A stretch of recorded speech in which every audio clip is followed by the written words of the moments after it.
Welcome to the Dressage Today podcast's Training Buzz. These short podcasts bring you the best tips straight from our subscription video site, Dressage Today On Demand.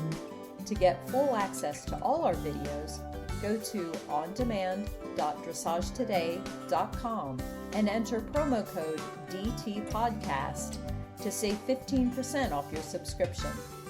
Now, listen in on this week's buzz and enjoy the ride. Okay, so we're going to talk a little bit about why we use Groundwork and the purpose of it in relationship to our connection to our horse and the connection to the work we do under saddle. So I use Groundwork to continually make sure my horse and I are doing the same thing at the same time, that he and I are thinking in the same direction about the work we're going to do in that moment and the work we're going to do under saddle a little while later. Now, for some horses, I do a lot of groundwork because I know that they need it. They need a better connection with the person that's handling them before I would even think about getting on their back. But for my horse, and for a lot of other horses I work with, after a while, I don't do a lot of groundwork at all.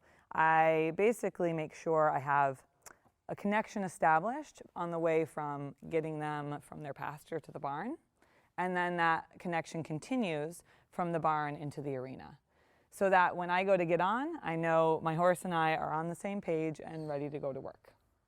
So every person that comes into my barn to work with a horse, I start on the ground, even if it's just to teach them how to lead properly around the arena so that I know they can establish proper boundaries with their horse. And that's going to help when they go to get on the horse and know that when they ask the horse a question, the horse is appropriately attentive and ready to be responsive in a respectful way.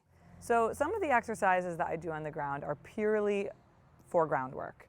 And then a lot of the exercises I do are also about how you're going to work with your horse once you're under saddle. So we'll do some things that are close with my horse, and then we'll also do some things that are a little bit further away, moving his body in different directions, and also adding in some lateral work. And that work is going to be directly related to what you would be asking for once you're in the tack as well.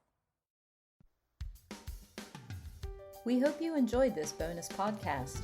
What would you like to learn about, and what tips would you like to hear? Email me, Stephanie, at sruff@equinenetwork.com, or reach out to us on social media.